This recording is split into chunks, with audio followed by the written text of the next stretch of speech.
Dosa itu terbagi menjadi dua macam.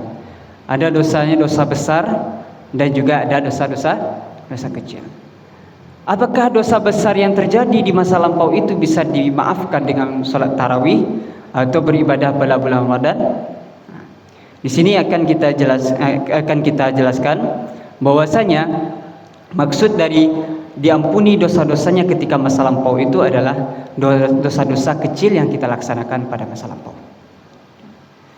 Jadi ketika kita melaksanakan begitu banyak dosa kita, kemudian kita masuk kepada bulan Ramadan, kita perteguh iman, kita kunci iman, kita perkuat literasi kita kepada Allah Subhanahu wa taala, mana tahu wallahu alam dosa-dosa kita yang besar yang kita kerjakan pada masa lampau insyaallah akan dimaafkan.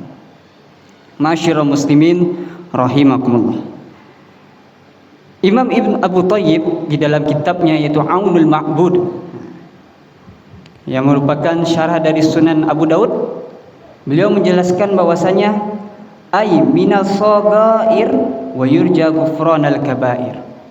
Beliau menjelaskan bahwasanya maksud dari diampuni dosa-dosa yang telah lampau itu adalah mulai dari dosa-dosa kecil dan diharapkan diampuni juga dosa-dosa yang besar.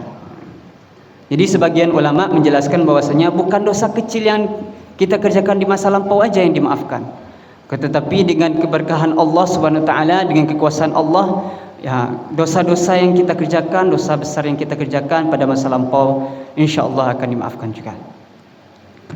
Masyarul muslimin rahimakumullah. Selanjutnya manfaat kedua, ya, ketika kita melaksanakan sholat tarawih itu adalah manfaat jasmani. Kita harus mengetahui juga bahwasanya ketika kita melaksanakan sholat pada umumnya, bukan hanya saja kita menenteramkan hati kita kepada Allah, namun juga di satu sisi kesehatan kita pun terjaga. Banyak penelitian, banyak ilmuwan yang menjelaskan bahwasanya manfaat sholat itu sangat penting bagi kehidupan kita. Ketika kita sujud contohnya, ya kan, dari peredaran kita, darah kita dari tubuh bagian tengah kemudian mengalir ke kepala, sehingga nanti di kepala diproses kembali dan itu akan menyegarkan semua seluruh tubuh. Seperti itu kiranya.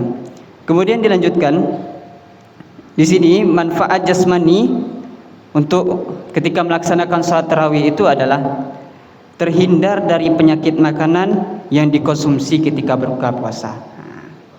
Jadi ketika kita berbuka puasa, apa yang nampak sama kita tampung semuanya, ya. Ada itu es dan segala macam, ya. Nah, yang kita makan tadi itu akan dihabiskan, akan dibersihkan oleh salat tarawih. Jadi ma'asyiral muslimin rahimakumullah, ada yang bilang bahwasanya salat tarawih itu 23 rakaat, ada juga salat tarawih itu 13 rakaat. Tergantung kepada kebutuhan masing-masing. Dijelaskan di sini bahwasanya semakin banyak kita melaksanakan salat tarawih, maka semakin tinggi potensinya untuk menyehatkan tubuh. Karena seluruh kalori yang kita makan ketika pas berbuka puasa itu akan dihabiskan ketika salat tarawih. Ma'asyiral muslimin rahimakumullah.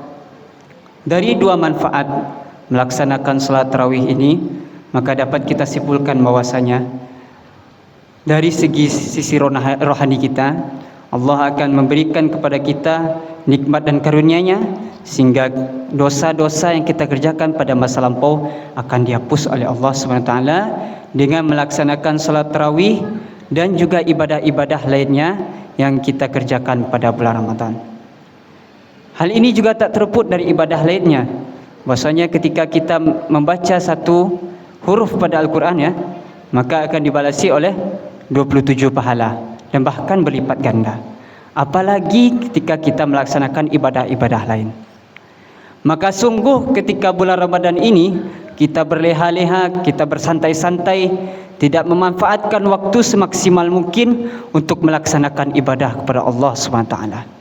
Alangkah merugi sekali ketika kita diberikan kepada Allah bulannya begitu mulia, bulan yang jarang kita temui, dan bulan yang bahkan belum bisa kita dapatkan ketika tahun berikutnya.